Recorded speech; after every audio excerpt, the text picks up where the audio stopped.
Bonjour les amis, moi c'est Steve. Aujourd'hui je vais vous parler du mode de conservation. Là on est sur de la poire Williams en vue d'une distillation. On est sur un tonneau de 120 litres. Là j'en ai deux.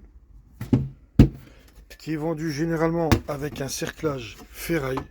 Surtout quand vous avez rempli vos bidons, ne cerclez pas vos tonneaux. C'est très important. Pourquoi? À l'intérieur, ça fermente. Votre tonneau peut s'éventrer, voire exploser. Nous, ça nous est déjà arrivé sur une année. On avait oublié d'ôter un cerclage. Résultat des courses, le tonneau a explosé.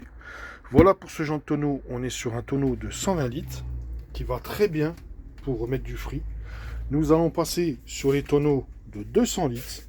Celui-ci, il a 15 jours aujourd'hui. Voilà, vous avez du jus. La fermentation se passe nickel. Celui-ci, pas tout à fait. C'est en train de se faire aussi. On va finir de le remplir un peu pour que ça soit à peu près à ce niveau-là. Bon, en sachant que ça va descendre. Hein. Là-dessus, il n'y a pas de souci. Ce genre de tonneau, vous avez un cerclage vissé qui est très bien. Franchement, c'est nickel pour le transport. Mais 200 litres, franchement, il faut être 2 voire 3 personnes parce que c'est très très lourd. Petit conseil, quand vous allez au bout des 15 jours, n'ouvrez pas tous les jours votre tonneau pour regarder. Au bout des 15 jours, c'est fini. La fermentation est en train de se faire. Vous fermez, vous ne touchez plus jusqu'à la distillation.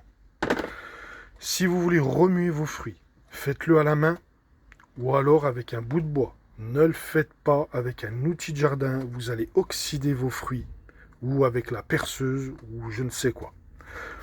Nous, on le fait à la main. Petit conseil, c'est de la poire Williams. On vient de faire à peu près une tonne 100 qu'on vient de mettre en bidon. Si vous pouvez ôter les queues, c'est très important. Ça vous donnera pas ce goût amer à la sortie de l'alambic. Si ce n'est pas de la poire Williams, rajoutez 2 ou 3 pommes pour donner de la levure à vos poires. Éventuellement, un demi-citron pour donner un peu plus d'acidité, ce qui est très bien. Là, on est sur de la poire Williams, on ferme, on touche plus. On est en train de faire la Mirabelle, on va être sur une tonne aussi. On a fait la prune, la quetch, la reine Claude. À suivre dans les prochains tutos. À bientôt pour la distillation.